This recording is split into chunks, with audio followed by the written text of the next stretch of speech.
ದೇಶದಲ್ಲಿ ಇವತ್ತಿನ ದಿನ ದಾಖಲೆ ಆಗಲಿದೆ. ಈ ಪ್ರಜಾಪ್ರಭುತ್ವ ವ್ಯವಸ್ಥೆಯಲ್ಲಿ ಹಿಂದೆ ರೈತ ಹೋರಾಟ ನಡೀತು.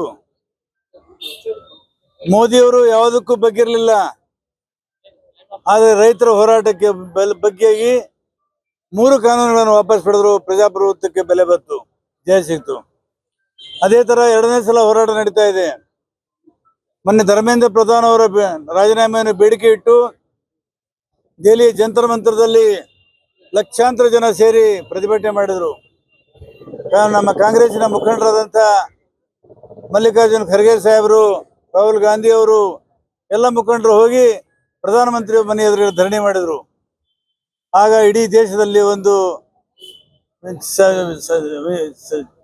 ಸಂಚಲನ ಆಯಿತು.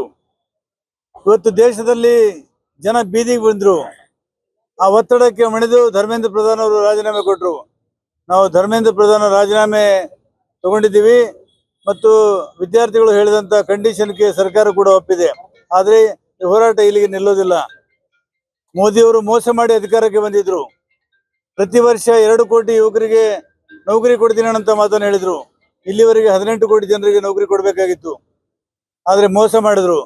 ರೈತರಿಗೆ ಮೋಸ ಮಾಡಿದ್ರು, ಯುವಕರಿಗೆ ಮೋಸ ಮಾಡಿದ್ರು, ಈ ದೇಶದ ಜನತೆಗೆ ಮೋಸ ಮಾಡಿದ್ರು. ಹಾಗಾಗಿ ಮೋದಿಯ ಬಣ್ಣ ಬಯಲಾಗಿದೆ. ಇವತ್ತು ಈ ಮೋದಿ ವಿರುದ್ಧ ಜನ ಇವತ್ತು ಆಕ್ರೋಶರಾಗಿದ್ದಾರೆ. ಇವತ್ತು ರಾಹುಲ್ ಗಾಂಧಿ ಅವರು ಬೀದಿಗಿಳಿದ ಹೋರಾಟ ಮಾಡ್ತಾ ಇದ್ದಾರೆ. ಆ ಹೋರಾಟಕ್ಕೆ ಮುಂದೆ ಜಯ ಸಿಗ್ತದೆ. ಮುಂದೆ ಬರ್ತಕ್ಕಂಥ ಚುನಾವಣೆಯಲ್ಲಿ ದೇಶದಲ್ಲಿ ಕಾಂಗ್ರೆಸ್ಗೆ ಜನ ಬೆಂಬಲ ಕೊಡ್ತಾರೆ. ಮತ್ತೆ ನಾವೇ ಅಧಿಕಾರಕ್ಕೆ ಬರ್ತೀವಿ.